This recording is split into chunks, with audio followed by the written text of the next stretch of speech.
Eh ben, Lys et Karina, Oui. bienvenue. Merci. Bienvenue à la Geek Unchained. Donc tout se passe bien pour vous? Oui, très bien. Très bien. Très très bien. Vous croisez beaucoup de fans hyper gentils. Oui, Tout le monde est très gentil. Tout le monde est adorable, vraiment.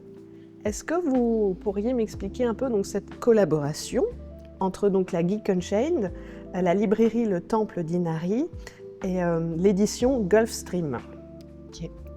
Est-ce que tu... J'y réponds. Eh ben, d'après ce que j'ai compris, c'est la librairie qui est partenaire du festival et qui donc invite des auteurs pour dédicacer, auteurs et autrices bien sûr. Et là, ils ont demandé particulièrement à plusieurs autrices et un auteur de Gulfstream parce qu'ils ont eu le coup de cœur pour cette maison d'édition. Ouais. Et ils ont trouvé que les livres correspondaient bien à l'esprit du festival.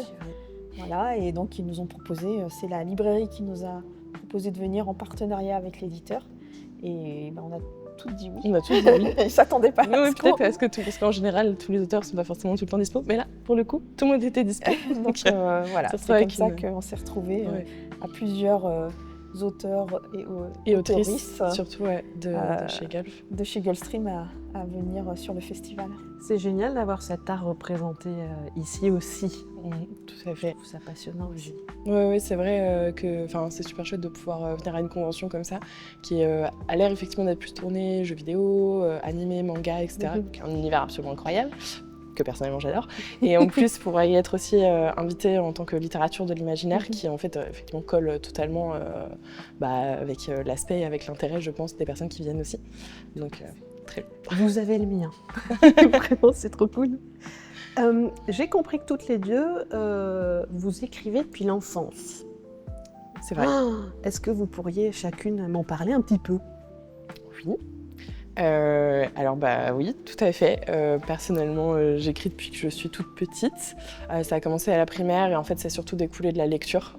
J'ai appris à lire très jeune et me suis tout de suite passionnée pour la littérature de l'imaginaire. Donc, tous les classiques, on va dire, de ma génération sur l'imaginaire, donc que ce soit Pierre Bottero, À la croisée des mondes, tout ça, bref, tous les genres de l'imaginaire. Et très rapidement, moi, j'ai eu envie de faire mes propres histoires, donc j'ai commencé à écrire en me disant que je pouvais aussi très bien créer mes propres univers, et c'est comme ça que c'est venu. Et c'était quoi le titre de ta première œuvre à 10 ans alors? Ma première œuvre à 10 ans, c'était un roman qui s'appelait L'élu, parce qu'évidemment, il faut toujours commencer par un cliché.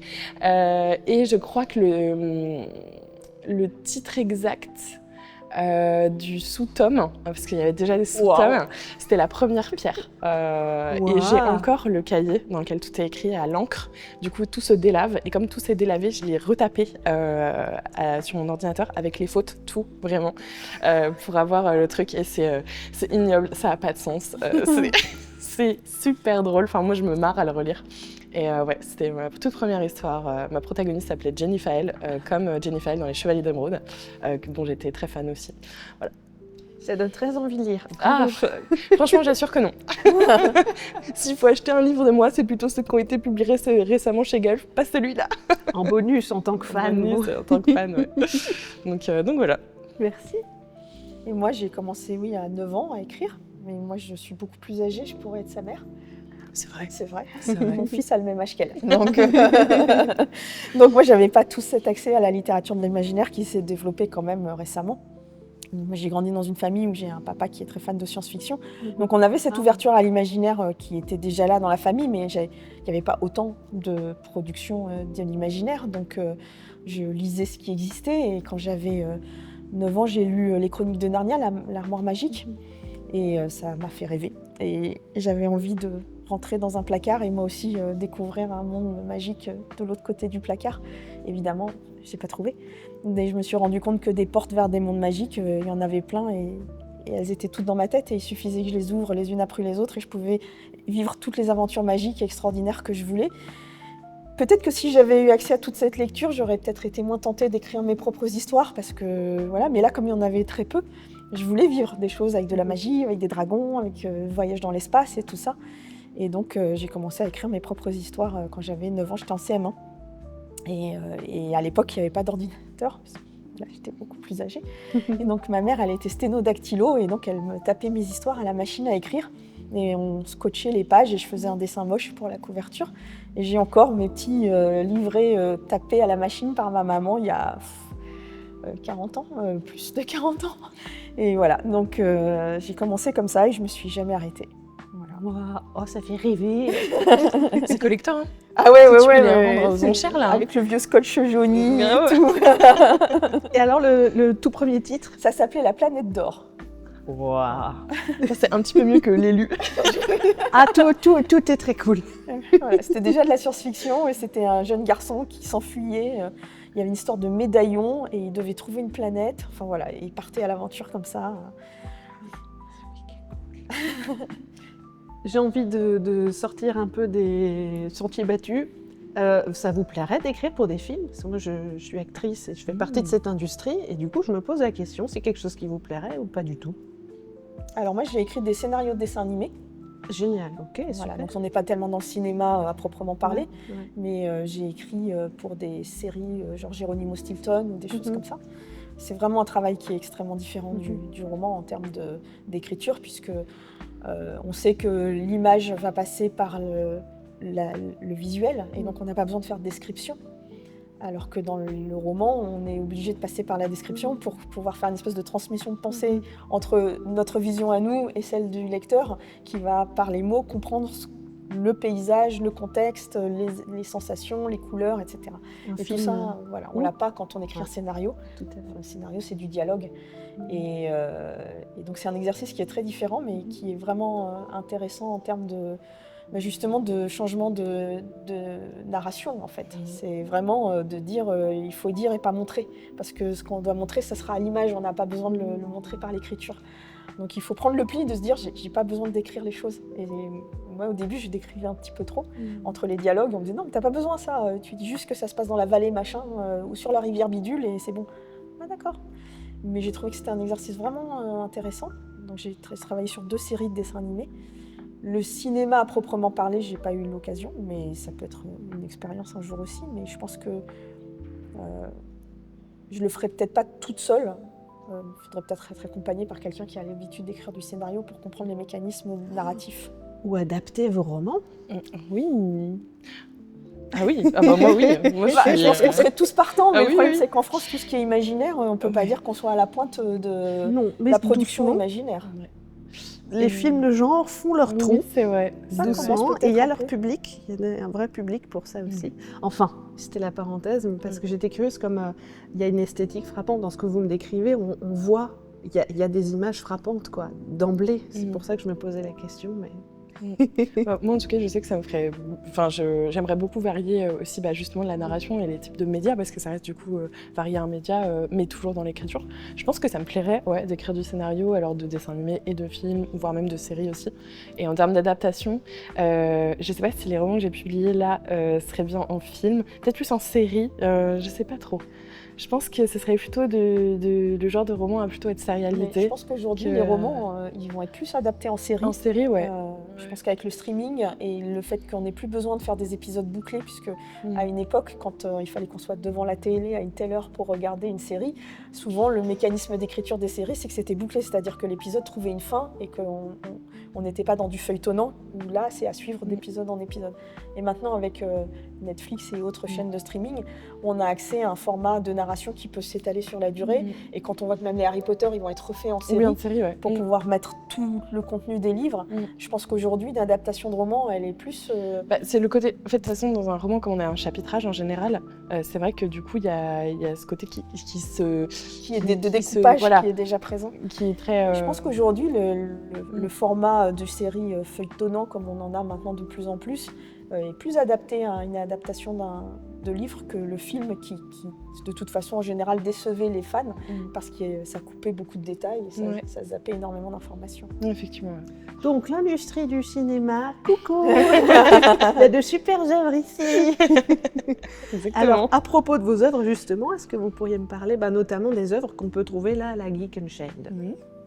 Qu'est-ce que c'est, quoi? En plus, les livres sont très beaux, ça fait partie de cette de cette maison d'édition. Oui. Donc, oui, effectivement. Alors pour la maison d'édition, Gulfstream, c'est une maison d'édition indépendante nantaise et c'est vrai qu'ils apportent un très grand soin à la fabrication des livres et ils ont notamment ce format qui est du semi-relié, on va dire, qui n'est pas une couverture en dur mais qui est semi-rigide et auquel ils apportent du soin et effectivement les dorures, le jaspage, tout ça, ça fait rêver. Oui. Et pour ce qui est des œuvres, du coup, alors moi, pour le moment, je suis donc l'autrice de la saga Demos. C'est une série de tomes compagnons. Donc c'est des tomes indépendants, c'est-à-dire qu'ils peuvent se lire dans l'ordre en fait qu'on le souhaite. Et à chaque fois, ce que j'ai voulu faire, c'est qu'on s'accroche à un personnage en particulier, à sa problématique. On reste dans le même univers, notamment les 2 premiers à être sortis se passent en parallèle. Et on suit dans le premier l'impératrice de Césarée, qui est une nation très inspirée de l'Antiquité romaine, et toute sa lutte pour le pouvoir, et notamment pour garder le pouvoir, parce qu'elle est cernée de toutes parts, à la fois avec la guerre contre l'empire voisin d'Arthos, et en même temps contre le Sénat qui cherche à la destituer. Et donc c'est jusqu'où elle sera capable d'aller pour le pouvoir. Est-ce qu'elle est aussi calculatrice qu'elle le pense? Et en fait, où va le mener tout son combat? Est-ce que ça va la pousser à cette toute-puissance ou au contraire à sa déchéance? Et en parallèle, l'autre roman s'attache au prince héritier de la nation d'Arthos, donc contre qui Césarée est en guerre, qui est plus inspiré de tout ce qui va être celtique. Et pour le coup, là, on est plutôt sur une quête plutôt d'aventure en plein air, on va dire. Et la problématique est plus autour du devoir, de la liberté, de comment concilier les deux. Est-ce que c'est possible? Et si c'est pas possible, lequel on choisit quand on a le poids d'une nation sur les épaules? Voilà. Donc... Bac philo. Il y a plein de questions qui me viennent d'emblée. Voilà. Arbitre, le bien, le mal, tout. Et du coup, il y en aura 2 autres aussi où à chaque fois c'est le même principe. Il y aura un personnage qu'on suit et du coup, effectivement, sa propre problématique interne, quoi. Voilà. Génial, merci beaucoup. De rien. Wow. Est-ce que ça fait rêver? Mais grave. Et puis oui, se poser quelques questions, c'est bien aussi de temps en temps. Oui, c'est ça. Et du coup, c'est du jeune adulte, donc c'est vrai que c'est à lire à partir de 15 ans. Après, il n'y a jamais de limite d'âge, effectivement, pour découvrir des romans. Mais en tout cas, au niveau de la maison d'édition, on ne conseille pas en dessous de 15 ans par rapport aux thématiques et à certaines scènes qui peuvent être un petit peu plus dures. Voilà. Ok, très bien. Merci beaucoup. Trop chouette. De rien. Alors moi, sur ce salon, je présente 2 séries, parce que là, le dernier qui est sorti, La prophétie de l'ambre, qui est sur le salon, c'est mon 45e roman. Oui, j'ai aussi un peu vu que... Oui, voilà, ça fait 17 ans que je fais ce métier. Donc mais là, je présente en particulier ma nouveauté, qui est sortie au mois de mai, c'est La prophétie de l'ambre. Donc c'est un roman qui est inspiré des pays asiatiques, en particulier de la Corée. Mais il y a aussi du Japon, de la Chine et de l'Inde aussi, puisque j'ai eu l'idée pendant que j'étais en voyage en Inde début 2024. Mais j'ai pas créé cette histoire dans l'Asie réelle. J'ai créé un royaume qui s'inspire de l'Asie, parce que je n'ai pas prétention à savoir mieux parler de l'Asie que ceux qui y vivent et qui ont leurs problématiques, leur histoire, leur façon de vivre. Donc je ne me permets pas, donc j'ai créé un univers qui est le mien avec sa propre histoire et sa propre mythologie, mais avec, on va dire, des cartes postales de l'Asie en termes de décor et d'ambiance. Et donc c'est l'histoire d'un royaume qui s'appelle Yastraya, où tous les habitants portent un sceau sur la peau qui est une espèce de pièce d'identité. Et certains sceaux ont des capacités particulières pour certains individus, pas pour tous. Et on a 2 personnages principaux. On a Zahir, qui est le jeune empereur qui monte sur le trône. Son père vient de mourir et il va hériter du sceau royal, qui est le seul qui se transmet de génération en génération. Et donc il va hériter avec ce sceau de la puissance, mais aussi des tourments de ses ancêtres. Et on a à côté de ça Ashaya, qui est une jeune fille qui vit dans un tout petit village isolé en haut des montagnes. Et elle a un secret, mais j'en dis pas plus. Ça, c'est une bonne com. Sinon, je spoil tout le roman, c'est complètement idiot. Et un jour, toute sa famille et tout son village est massacré par l'armée impériale. Et elle est la seule survivante et elle décide de se rendre à la cité impériale pour se venger. Sauf que les choses ne vont pas du tout se passer comme c'était prévu. Et donc, on a une histoire de complot dans la cité impériale, de destins qui doivent se croiser, de magie et de mythologie, avec une romance sous-jacente, bien sûr. Il y a de la romance, mais ce n'est pas une romance. C'est pas le propos essentiel du roman. Et voilà, donc le premier tome est sorti là au mois de mai, le deuxième tome sortira au mois de novembre. Et après, c'est bon, il y a toute l'histoire, c'est une duologie. Là aussi, c'est en young adulte. Et je propose aussi les 2 premiers tomes de ma série L'héritier des Draconis, qui là, c'est de la jeunesse du 8-12. C'est une série qui est déjà sortie, qui est complète, qui est en 5 tomes, mais elle a vraiment très très bien marché. Le premier tome était sorti en 2017 et Gulfstream, mon éditeur, a décidé de lui redonner une seconde vie avec un changement de format, changement de couverture, avec des illustrations un petit peu plus dans l'air du temps, parce que les visuels des romans ont énormément évolué en termes de qualité, d'esthétique entre 2017 et aujourd'hui. Et donc ils se sont dit qu'on allait relancer la série. Donc il y a les 2 premiers tomes qui sont déjà sortis et d'ici la rentrée, il y aura les 5 à nouveau complets. Voilà, donc c'est des très belles couvertures, les dessins ont vraiment... les couvertures sont magnifiques avec des cartes à l'intérieur, un bestiaire des dragons, puisque c'est une histoire de dragon. C'est un jeune garçon qui a le pouvoir de se transformer en dragon. Et donc c'est une renaissance pour cette série et il y a les 2 premiers tomes qui sont aussi disponibles sur le festival. Donc on trouve vos créations à la librairie de Mulhouse alors? Ah oui, je Tout à pense fait. qu'au Temple d'Inari, du coup... Oui, et je sais que j'y suis passée vendredi, effectivement, l'héritier des dragonistes notamment y est, la prophétie de l'ombre aussi. Merci. Moi, je suis arrivée plus tard, j'ai pas pu y aller. Pour tous ceux de la région, on se rue au Temple d'Inari, librairie de Mulhouse, on trouve leurs œuvres. Tout à fait. Et en plus, c'est des super libraires. Oui, c'est vrai. Ah, bah alors, on soutient. C'est vrai aussi. J'ai une dernière question. Mhm. Donc, vos œuvres s'adressent à un public ado-adulte, et en partie selon tes œuvres enfants. Qu'est-ce qui vous plaît particulièrement dans le fait de créer des œuvres accessibles aussi aux plus jeunes? Mais je pense que c'est une littérature... Bon, déjà, c'est de la littérature de genre, en plus de genre de l'imaginaire. Et c'est vrai que la littérature jeunesse, ado, adolescente, c'est une littérature que... Dans l'histoire de la littérature, on a eu tendance peut-être à un peu minimiser, alors qu'en fait, c'est des formats et c'est des récits par lesquels on peut faire passer beaucoup de choses notamment aussi de la réflexion. On parlait bac de philo, pourquoi pas en fait.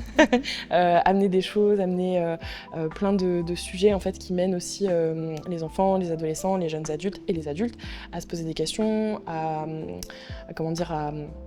voir les choses sous un autre angle, et c'est d'autant plus cas, je trouve, dans la fantaisie ou dans le fantastique, où on peut amener des situations dans lesquelles nous, en tant qu'êtres humains, on se retrouvera probablement jamais. Je sais que je ne serai jamais l'impératrice d'une nation inspirée de l'Antiquité romaine, je sais.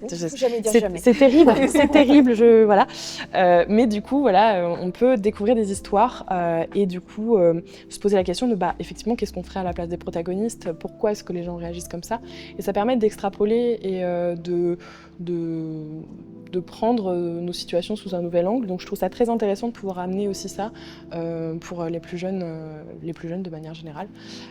Voilà, et puis après, moi je pense que juste c'est une littérature auquel j'ai tellement été attachée en grandissant, que aussi c'est une littérature dans laquelle je me retrouve, et ce sera toujours, je pense, mon genre de cœur d'écrire pour les enfants, adolescents, jeunes adultes, et notamment dans la littérature de l'imaginaire. Voilà. Moi, de mon point de vue, la littérature jeunesse, toute tranche d'âge confondue, c'est une littérature qui est extrêmement dynamique. Déjà parce qu'il y a un renouvellement de génération en permanence. Donc on a un afflux de jeunes lecteurs qui vient tout le temps s'ajouter aux plus anciens. Et puis quand on écrit, j'ai un roman en première lecture et j'ai des romans young adultes qui vont s'adresser à partir de 15 ans certes, mais aussi à des adultes. J'ai même des retraités qui me lisent, donc il n'y a vraiment aucune limite supérieure d'âge. C'est extrêmement transgénérationnel. Et ce dynamisme-là, je trouve qu'il porte un souffle qui fait que je continue à écrire, que je suis contente de continuer à proposer des histoires. Et je sais que j'ai beaucoup de jeunes enfants au fil de ma carrière qui sont venus me voir en me disant « c'est parce que j'ai lu votre livre que j'ai commencé à aimer lire ». Et je trouve que c'est un privilège. Ouais, c'est vraiment un privilège qu'on a de se dire qu'on va impacter d'une manière ou d'une autre sans le savoir, parce que c'est pas mon but. Moi, mon but, c'est de raconter des histoires. Après, les gens, ils en font ce qu'ils veulent de cette histoire. Mais de savoir qu'en réalité, que par ces retours-là, on a fait rêver, voyager, mais parfois aussi, on a provoqué un déclic chez certaines personnes dans leur vie. Et de se dire, voilà, j'ai ajouté ma petite pierre. À mon niveau, je ne sauve pas des vies, je ne fais rien de fou, mais par contre, de me dire que s'il y a une ou deux personnes qui ont commencé à aimer la lecture grâce à mes romans, j'ai réussi quelque chose. Voilà. Et c'est un vrai privilège de pouvoir accompagner ces générations à devenir des adultes qui vont être capables de lire, de penser, de réfléchir, de débattre, parce qu'ils auront eu tout ce background culturel.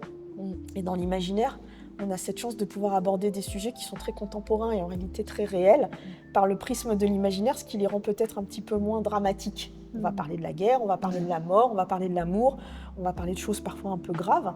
Mais comme ça se passe dans un monde imaginaire, ça permet au lecteur de prendre du recul, de ne pas être immergé dans quelque chose de vraiment horrible parce qu'il y a cette espèce de barrière de l'imaginaire. Et ça permet de réfléchir, comme disait Alice, c'est vraiment important. Ça questionne. Et ça fait des futurs adultes qui ont cette capacité de réflexion, parce qu'en plus ils peuvent en débattre en classe quand le livre est étudié à l'école ou des choses comme ça. Et moi je le prends vraiment comme un privilège de pouvoir toucher ces générations-là et de me dire que voilà, j'ai mon petit rôle à jouer à mon échelle et ça me va. Et en plus, les gamins, quand ils viennent nous voir parce qu'ils ont aimé un livre, ils sont hyper spontanés pour dire qu'ils n'aiment pas aussi. Mais je trouve que c'est bien. Il n'y a pas de filtre. On sait tout de suite où on est avec eux. Et il y a un enthousiasme, une passion qui peut se créer autour d'histoires qui est... C'est génial. Enfin, ça donne un souffle. Et je trouve que c'est magique, les jeunes, quoi. Merci beaucoup pour rien, cette très belle merci discussion. Merci à toi. Et puis profitez à fond de la Geek Unchained. C'est prévu. Rencontrez plein de gens qui découvrent ou qui redécouvrent ou qui vous rencontrent tout simplement, des fans acquis. Donc vraiment, belle suite. Merci. Merci beaucoup. Au revoir.